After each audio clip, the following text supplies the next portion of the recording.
La parole est à Monsieur Charles de la Verpillière. Merci, Monsieur le Président. Monsieur le Ministre, mon intervention concerne la majoration obligatoire de la taxe sur le foncier non bâti dans les communes rurales voisines des grandes agglomérations. Cette majoration obligatoire, vous l'avez introduite dans l'article 1396 grand 2 du Code général des impôts en 2012 et il était prévu qu'elle s'appliquerait en 2014. Dès 2013, avec mon collègue Étienne Blanc, également député de l'Ain, nous avons tiré le signal d'alarme et souligné l'effet catastrophique qu'aurait la mise en œuvre de cette majoration obligatoire de la taxe sur le foncier non bâti. En effet, nous avons fait la démonstration que de nombreux propriétaires seraient dans l'incapacité de payer la taxe sur le foncier non bâti, notamment les plus modestes, et qu'ils seraient contraints de vendre avec, à la clé, un déséquilibre complet du marché foncier dans les communes concernées. Malheureusement, nos amendements ont été rejetés par la majorité de gauche, mais le gouvernement, en 2013, donc, a accepté deux modifications. D'une part, il a reporté l'application de la majoration forfaitaire de la taxe sur le foncier non bâti à 2015, donc nous sommes à la veille de l'application, et il a accepté également l'exonération des parcelles non bâties agricoles. En 2014, il y a tout juste 3 semaines, nous sommes revenus à la charge à l'occasion de l'examen du projet de loi de finances pour 2015.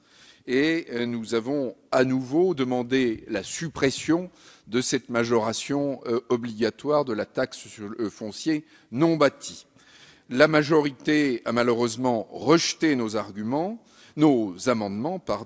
mais je constate que nos arguments ont été en partie entendus, puisque, à l'occasion du projet de loi de finances rectificative pour 2014, vous traitez la question dans l'article 16 que nous examinons maintenant, et vous prévoyez de réduire le champ d'application géographique de la majoration obligatoire. Alors, je suis satisfait, puisque les 19 communes concernées de ma circonscription, voisines de l'agglomération de Lyon, sortent du dispositif.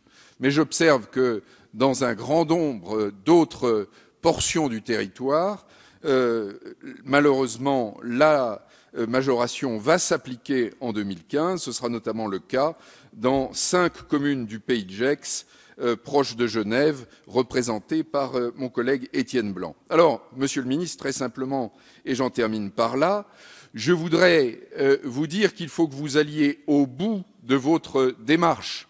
En 2013, vous avez accepté un report, vous avez exonéré les parcelles agricoles. En 2014, vous réduisez le champ d'application géographique, vous faites sortir du dispositif un certain nombre de communes. C'est bien la preuve que vous comprenez que cette disposition est nuisible. Il faut maintenant aller au bout de votre démarche et accepter les amendements que nous présenterons dans un instant et qui suppriment complètement cette disposition du grand 2 de l'article 1396 du Code général des impôts. J'ajoute un argument supplémentaire qui est de dire que, de toute façon, il restera à la disposition des conseils municipaux, dans les mêmes communes, une possibilité, une faculté qu'elles auront d'instaurer elles-mêmes, mais quand elles l'estimeront utile, une majoration de la taxe sur le foncier non bâti.